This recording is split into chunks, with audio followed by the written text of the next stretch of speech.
Père,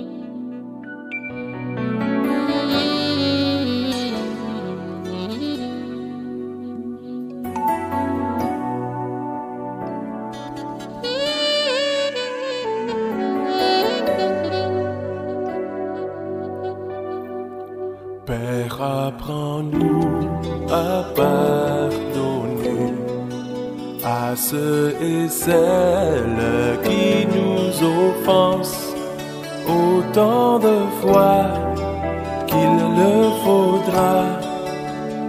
Pardonner, toujours pardonner, autant de fois qu'il le faudra.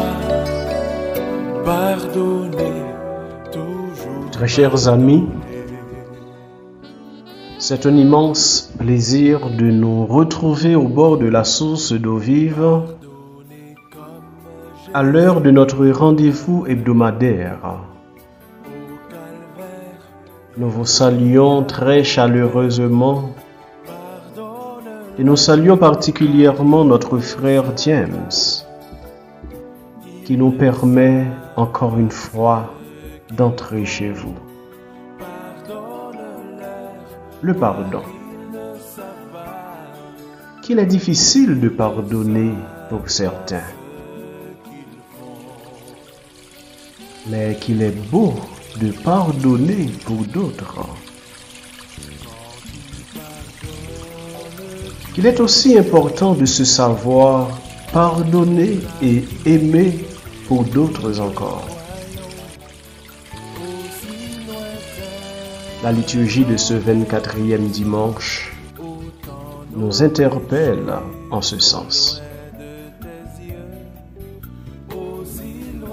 Je crois que pardonner est la condition favorable d'accueillir le pardon de mes péchés. N'est-ce pas l'un des messages de Jésus dans son sermon sur la montagne? Heureux les miséricordieux, ils obtiendront miséricorde. Je crois qu'en m'ouvrant au pardon de Dieu, je reconnais mes limites, mes fragilités, et par là, la tendresse du Seigneur envers moi et envers tous. Si tu retiens les fautes, Seigneur, qui donc subsistera? Je crois qu'en recevant le pardon de Dieu, je reviens à la vie. En fait, avoir de la haine, c'est en quelque sorte habiter et s'installer tranquillement dans les ravins de l'ombre de la mort.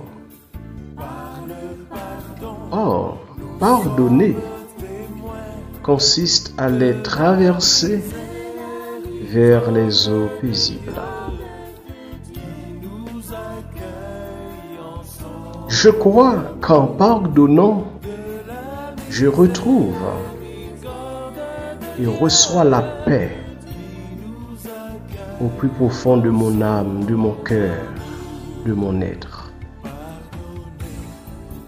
Donne le pardon et reçois la paix, disait Saint Jean-Paul II dans son message à l'occasion de la 30e journée mondiale de la paix.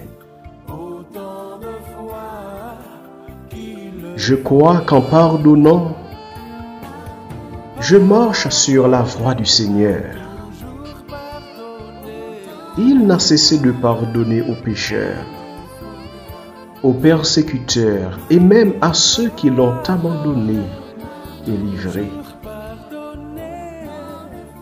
Père, pardonne-leur, ils ne savent pas ce qu'ils font, a été sa demande avant de passer de ce monde au Père. Je crois qu'en pardonnant, Dieu est à l'œuvre en moi Sa toute puissance d'amour se déploie dans ma faiblesse. Car le pardon n'est pas avant tout le fruit de mes efforts.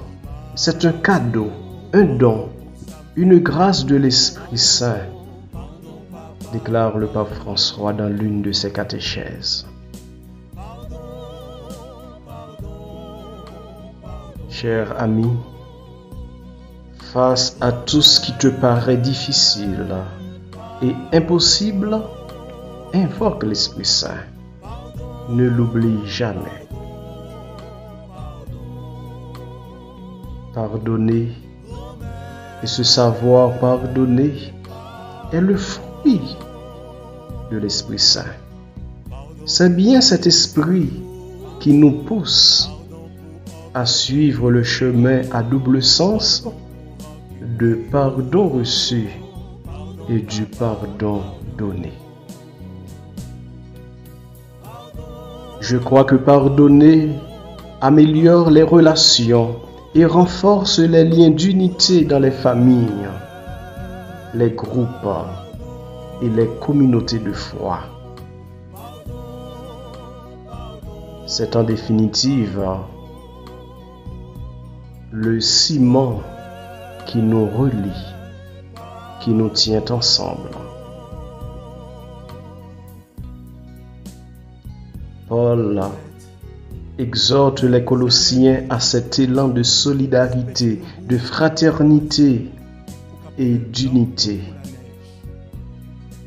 Supportez-vous les uns les autres et pardonnez-vous mutuellement si vous avez des reproches à vous faire. Le Seigneur vous a pardonné, faites de même. Colossiens chapitre 3, le verset 13. L'eau vive de cette semaine t'invite, cher ami, à redécouvrir qui tu es.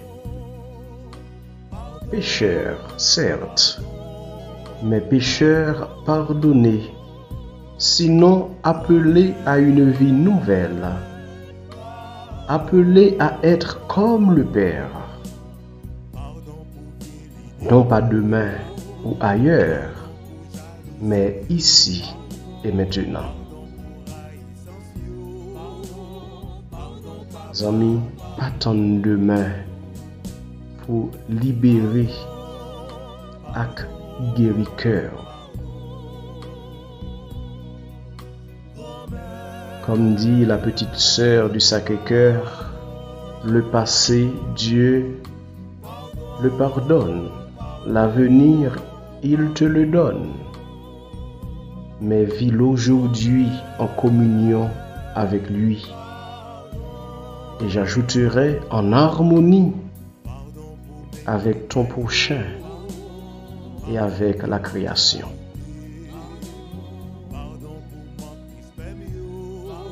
Pour ta miséricorde qui se renouvelle chaque jour, Seigneur, merci. Apprends-moi à pardonner comme toi tu me pardonnes. Et que ton Esprit Saint demeure, mon maître intérieur partout et en toutes circonstances. Très chers amis, nous avons été heureux au bord de la source d'eau vive.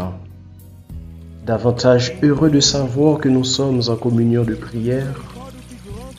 À la semaine prochaine, au même endroit et dans le même esprit.